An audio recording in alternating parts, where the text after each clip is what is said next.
Emily, I need to Yeah. call you out, calling it. I watch the iWatches, the watches on your.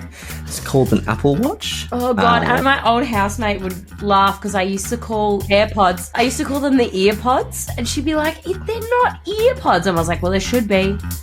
Doesn't make any sense for them not to be. They go in your ears. I'm sorry. I apologise to the Apple franchise and their listeners. Just apologise to yourself. Hello and welcome to The Big Con, the podcast where we use the benefit of hindsight, a healthy dose of schadenfreude, to look at where businesses took a misstep that had impacts on either their profit, their brand, or something much more dire. I am one half of the Big Con podcast, Dale Lisinski, big business nerd. And I'm Emily, Harvard degree candidate. Strategy is not just for the big players, Emily, so no matter what size business you work on, tune in as we learn through the failures of the poor souls that have gone before us. Now, Emily, I have to admit something. What? We had a deal when we did this podcast that I would tell a story one episode, then you would tell a story the next episode, and then at the end we'd come together and learn from what the other person's told us and discuss the lessons. I always cheat. I always look at who you've researched ahead of time, and I do my own research so that I sound really intelligent. Always. Because life is a competition, and the only way to come first, or one of the many ways to come first, is to be prepared. Yeah. And in this case, cheat. And the reason I say this, listeners, I didn't have time to do that today, and so I'm wildly unprepared. So tell me. This is going to be really fun. Which poor soul are we looking at today? Well, Dale, this is going to be my last story for this season. We've got our Lessons Learned podcast, which is going to come out soon. But then you and I are going on a bit of a hiatus because I'm headed to Boston to do some on-campus study with Harvard. And what are you doing, Dale? I'm having another child. Which is really exciting. An interesting strategy, some might say. Yes. So we'll be taking a break after that Lessons Learned ep soon. But because this is my sort of season 2 finale, if you will. Penultimate episode. Yes. I wanted to look at one that was a bit of a flashy failure that also pulled in a few themes from our previous episodes. We've got an overzealous leader with a bit of an arrogant streak. We have a scandal that has been blamed for the turning of the tides. And we have a product that nobody asked for. Oh, and tick. That's the trifecta. I know. So this is the story of the essential phone, or as the business is called, essential products. Have you ever heard of them, Dale? Is this the same people who made oils? Like, I'm No. I'm not backing anyone who's got a product called Essential at the moment. No, it's not the same people. And I've got to tell you, I hadn't heard of them either, really. I totally missed the memo on this whole thing. But when I was doing some research, I came across them and I was like, let's get into it because it's quite interesting, especially when we start with our leading player, because his name is Andy Rubin. Do you know Andy Rubin? No, did he create a sandwich? No, but it's wild that we haven't heard it. When we know someone like Steve Jobs so well, we've never heard of Andy Rubin. He's the inventor of the Android phone, or the Android software. Andy Android, as he's known to his friends. I'm sure. Some of our listeners, if you do know who Andy Rubin is, they may be fully aware of the scandal that surrounds our main man. But for those of you who don't, I will get into that a bit later. But let's start with him getting a degree in computer science that led to As they often do. And that led to his career in software engineering. And he wasn't really onto anything worth noting until he was traveling in the Cayman Islands in 1989 and he met a guy who was an engineer at Apple. And this guy offered him a job. So he packed up his bags and he moved to Silicon Valley where all of the software stuff happens. He didn't actually stay at Apple for too long, so there's nothing really much to dive into. Any top secret things there? No. Less phones and more Macs back then, wasn't it? Yeah, and he was a bit of an engineer there, nothing really notable. But then he bopped around the place in Silicon Valley working on different softwares. He was even a player in popularizing the use of keyboards on phones. But the real turning point was when he founded Android in 2003. So obviously Android is a household name now, and it actually runs on 80% of the world's phones. Correct. Google acquired Android, so his business, they acquired it in 2005, and then it went commercial in 2007. So once Google acquired the business, Rubin actually stayed on with Google, and he worked as the senior vice president of mobile and digital content there for nearly a decade.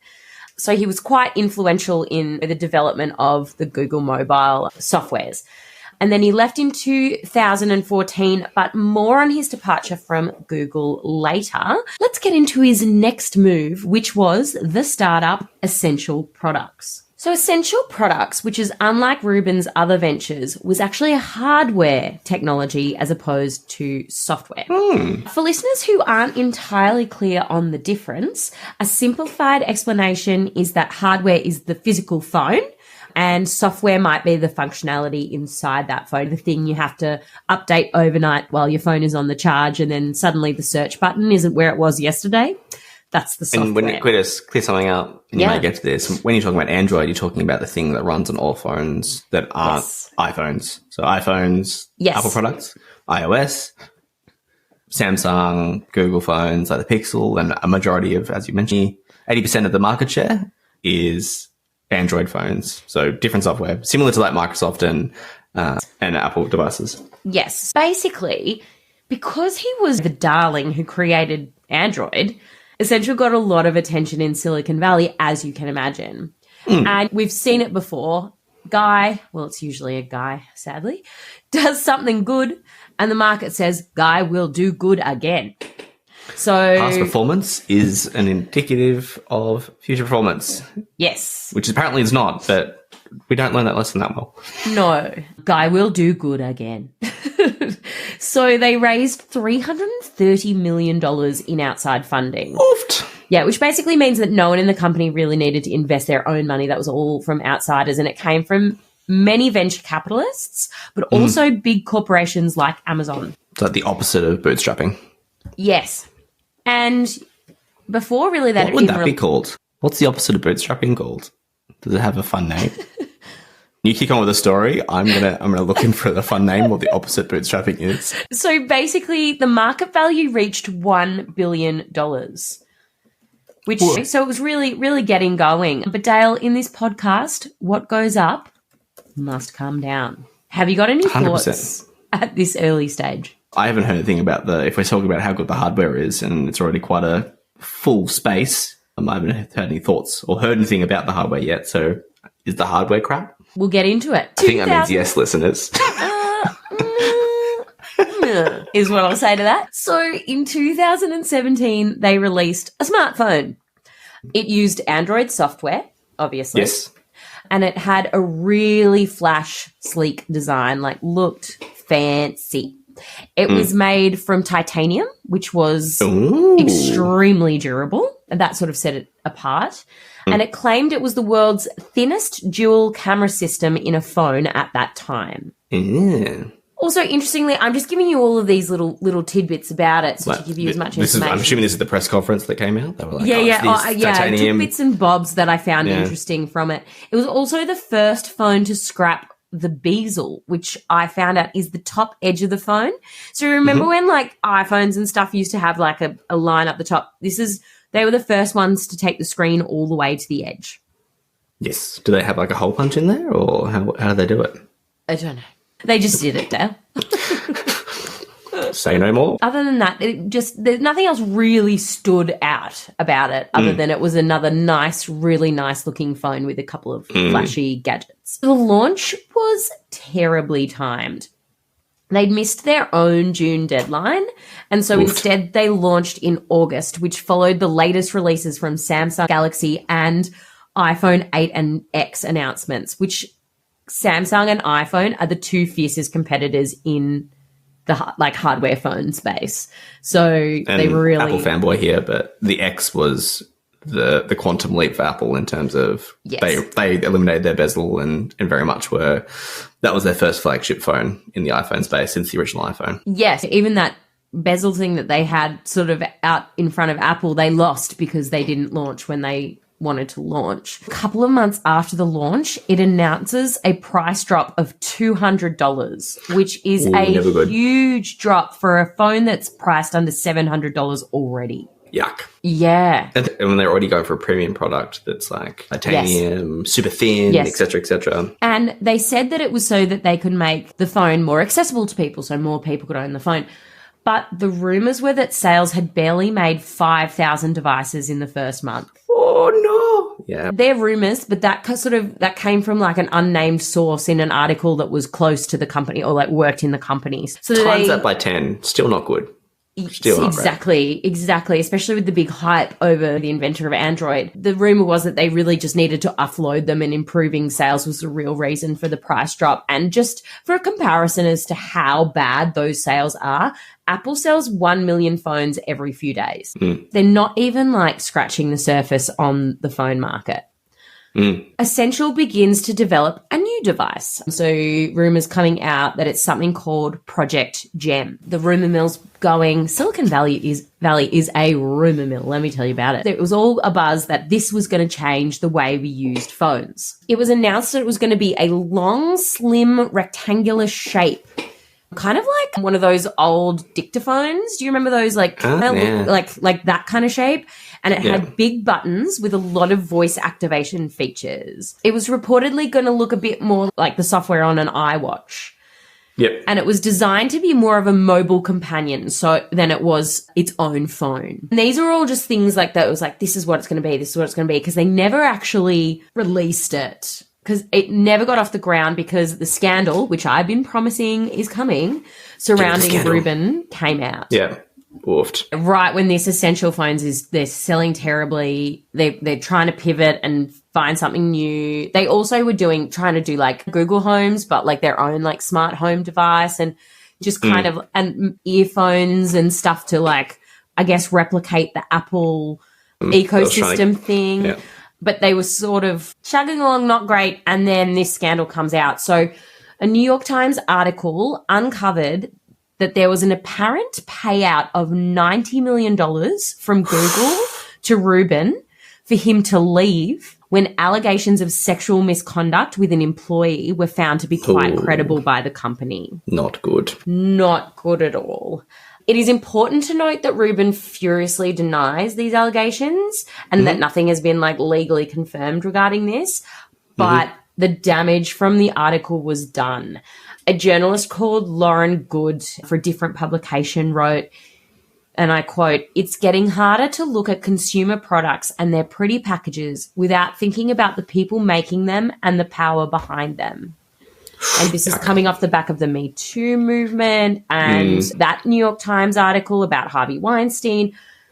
And we kind of did see this with George Columbaris and his sort of reputation and the downturn of the business. But actually, I would argue that this was just a nail in the coffin for essential products. Like, I don't actually think that they had a company there to actually even be brought down by a scandal, if I'm really reflecting on it. But Dale, I say we go for a little bit of a break and then we come back and we talk about what we think brought down this company and what we think the scandal actually impacted. Okay, guys, welcome back. We are going to dive into what essentially brought Essential down. Emily, I need to call you out. That was a horrendous pun. Like I said, I just don't think I think the scandal definitely didn't help. And also, we don't want to be supporting someone who 100%. There was a credible allegation against. But honestly, Dale, who were they kidding? What was their point of difference? They're playing in a space where they're some of the most loyal customers I have ever seen. Can I clarify? Were they was it an Android device? Yeah. So it was an Android software, effectively new hardware. Yes. But like, so I think that based on that. But why am I leaving Apple that I'm handcuffed to, given its ease of use, the ecosystem of my devices, how it connects to FaceTime and AirDrop? Or like Google is starting to make its own ecosystem. Like, why am I leaving one of these? And Samsung as well has some extremely loyal customers. Have you ever heard someone, when an Apple person goes up against an Android, them yell about Samsung? Just admit the blue text message system, iMessage, is a superior system. Exactly. And all your green messages can go away. But see, we're all so passionate about our device. Why am I going to a new device that doesn't get me anything new that I actually want? It doesn't. I'm thinking, but aren't you missing the point? Aren't you just effectively buying an Android device? But like, why would I buy that Android device when I could be buying a Samsung or a Google device where I'm like, where I have a bit more, there's an ecosystem there, there's a bit, and they already had such a following. So why would Essential Products release this product and just assume that they'd get heaps of people buying it? I think it's a branding and marketing problem. Huh? I think it's a branding and marketing problem. So if I look very quickly at the device, it looks like this cool phone, this cool sexy phone that does all these things and it's got all these features, etc., etc. There was actually quite a lot of competition around that similar period, and the market was really opportune to take advantage of something at that time because Samsung devices were just blowing up everywhere at the time. So around that period, the iPhone period, Samsungs actually weren't that hot. Well, they were hot. That was the issue. That were going for the point of there was probably opportunity for companies to come in. And a lot of these Chinese companies did come in. So you got your Huawei, however you say it, the one that got banned in Australia because they thought there was secret listening devices in there. You've got your Oppos, et cetera, et cetera. Point of difference for some of those devices are they're offering something at a very low price point, something that's quite good, and with some decent qualities. The features you read out, and from what I've seen, they looked cool, but looking cool isn't actually, from my opinion, something that people in an Android device actually want. It's probably more from the Apple market. So I think what you're maybe asking is, were they going for the 20% market share that is currently dominated by Apple? Is that who they were trying to convert? And it just didn't land because they're also converting them into the Android space. But I mean, that is exactly what I'm saying. There was no point of difference. It was like, there wasn't like, unless it was that it looks like this, not like this.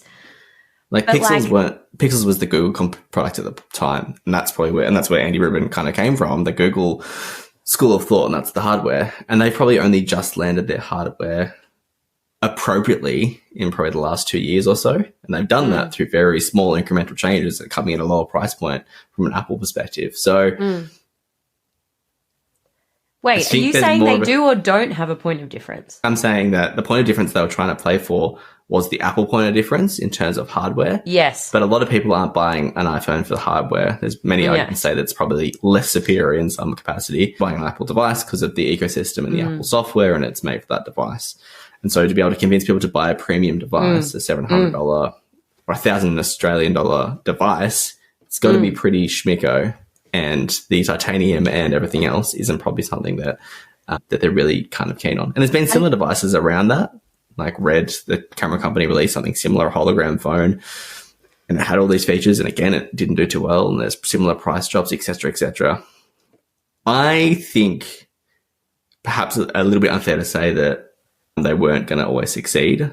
I just think the first product out the gate maybe had the expectations to what they were hoping for was what actually happened, maybe didn't land as properly as they could have. I didn't say that they weren't always going to succeed, by the way. I just said that the scandal didn't really pull them down because they really didn't have anything at this point. They didn't have any loyal customers. They didn't have any so I get what products. You're saying that they had nothing to build on, and then someone was like, "Oh, you stay down there because of this scandal." So it was, the damage was done, and there was more damage to come on top of. Yeah, yes, and it seems like that they weren't product testing either, because I feel like they were in a bit of a rush to sort of beat the announcements of other new places, and because if they'd sort of done some of this product testing on people, some of these issues they might have uncovered before the launch, and they might have been able to maneuver into a space that people actually did need. I'm not saying that the phone market is completely flooded and we're not going to get a brand new phone that's going to render iPhone completely useless tomorrow, because we still might.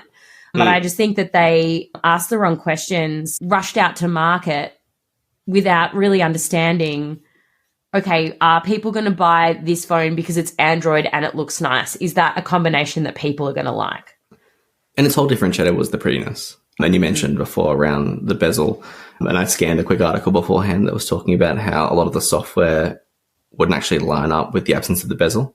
And so you had this apparently this beautiful screen, but lack of software and hardware integration, which again is something that Apple does so well. So it's like, cool, we've got this great thing, but the software hasn't actually caught up with what they're trying to produce, trying to showcase. How funny that the software guy was let down by software.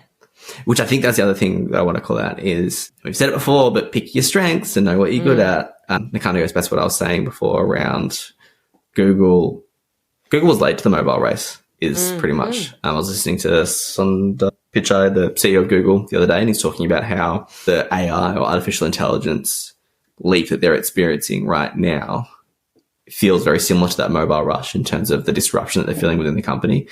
Google wasn't always at the top, but the fact that they had to go out and not build from scratch their own operating software, but buy it off something else, and then bring it in-house. Immediately, they become the operating software of choice for 80% of phones, because you can buy everything from a flip phone at Coles or Woolworths to very, very high-end Samsung Notes that run Android.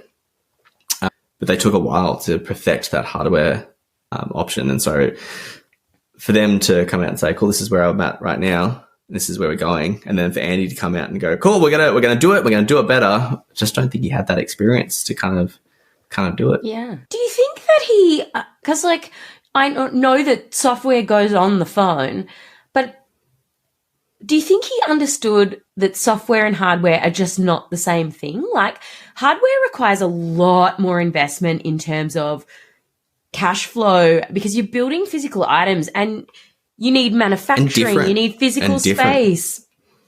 Like that 5,000 may just be the amount that they had to actually sell, because the manufacturing was too hard. Yeah, because like with software, you need things like innovation and developers and a bunch of man hours and designers and things like that. Like, you just wouldn't run the business in the complete same way. So he may have just gotten ahead of himself and then all of a sudden had to rush out with this new hardware device that nobody asked for. They were a hardware first company in terms of them making other devices like smart home HomePods and AirPods. I think they were always hoping to do that. For me, the why doesn't make sense around why they did it in terms of, cool, we're going to make a really pretty device. It could be this is how the market testing went, that they went, all the things we hear about Android devices are that they're ugly. They're functional, they do the thing, they do everything amazing, but they're ugly. We're going to create the prettiest version of a Android phone. And they do, and it comes out and it's got no bezels, which everyone hates the bezel apparently. And then they go, cool, here it is, and it just doesn't live up to the expectations. And they find out that, well, actually the market's been trained not to want pretty. The market's been trained to want something functional, and it's just not able to deliver. So, because it's pretty hard to get those iPhone users to move over to Android as well. So you're basically battling the other Android devices, I suppose. I did see the pictures of the dictaphone follow device. Again, very pretty, but they just look like, they reminded me of like old school Motorola. If Motorola made TV remotes, that's what this thing would be. This is another thing why I'm like, I don't know if the scandal is what brought them down, because with this new product, in sort of the course of this research, I read this really interesting article about why product launches fail. And one of the things that they talked about was, if a customer can't really quickly figure out how your device works and how it fits into your life, it's done for before you even sort of release it. The way that like Apple has been really successful in like bringing us the iWatch or the what, sorry? The iWatch. Just baiting you now. But like the way that they release these things is with a really highly targeted marketing campaign that shows you exactly all of the solutions that this thing is going to provide you. Primarily photography seems to be their biggest thing that they do, because photos look amazing. Health and fitness with the watch. That's how we got lured into the watch. They showed you really basic ways that it was going to be able to integrate into your life as well as the rest of their ecosystem. Whereas it'd be interesting to know whether this new Project Gem would have been compatible with other phones or other devices, because if nobody was using the Essential phone, it's supposed to be mobile adjacent, not mobile replacing. What would the uptake actually look like on that? I don't know. And not to make this an Apple podcast, but I think we're seeing this a lot with the Vision Pro, Apple's new headset that's coming out that you strap on your head. It's not the first virtual or augmented reality headset that's come out, but a lot of the test cases have been gaming or people in doctors' environments, et cetera. It's very interesting to see the Apple headset marketed to be very much in a workplace in which you're using it as a screen. So they really tried to market it and show the examples in which, cool, this is the thing that it's going to replace and this is how you would use it. But I think it's quite interesting. And again, I don't know, it's something that the proof will be in the pudding and how many units it ships in a $6,000 device. It'll be interesting to see how much it sells, but I am keen on understanding. I think that's a different way to market things that perhaps probably a little bit more successful, and it has meant that the conversations coming out of that are a bit more optimistic. And to be honest, the proof's in the pudding. Apple hit its record high stock price again, and it's now valued at same value as all the Australian super funds at the moment. Well, usability is their thing. Like, it's like you can use everything very easily, and they make a point of showing how it fits into your life. And we use phones for everything now. And so perhaps where Essential products failed is it's like it failed to show you how it's going to fit into your life. You're going to look cool and you're going to stand out because you're Android or whatever. Maybe it does come down to the marketing, as well as in the hardware development, thinking about what do people want and what is our point of difference going to be so that people aren't going to buy Google or they're not going to buy Samsung because of the exploding phones, or what's going to make people jump ship from iPhone. So, yeah, I don't know. Final note. Interesting. Yeah. Just don't call your products essential. It's like the same as army surplus. Like or like built for the army. It's like things that are built for the army are like, they're just meant to last. Essential's got that same kind of like home brand kind of vibe. Any companies who are interested in my thoughts on all of this, feel free to reach out. I'll tell you the feeling I get from your product name anytime, warranted or unwarranted. The only thing we haven't really discussed is Rubin and his like role in all of it. Have you got any thoughts on that? Because I don't know who he is. Usually I'm a bit of a nerd around these entrepreneurial type human beings, but it seems like he had the standard success story that goes from strength to strength. But I think it goes back to, again, Sundar Pichai, Tim Cook, other people who are in these roles that are pretty much in your house, the CEO of Microsoft, whose name fails to come to me at this point. Those individuals are people who you're cool to have their devices in your home. Where Zuck gets a little bit of flack because he's a bit of an android, or he's known to be a bit robotic in his ways and a lot of things. Yeah, I was like, interesting choice of word. And so anytime he does anything that's seen a bit privacy concerning, et cetera, it's like, oh, Meta / Facebook, they're doing something naughty again. It's all because he's such an android, such a robot. Can't use the word android here. So I think not in this episode.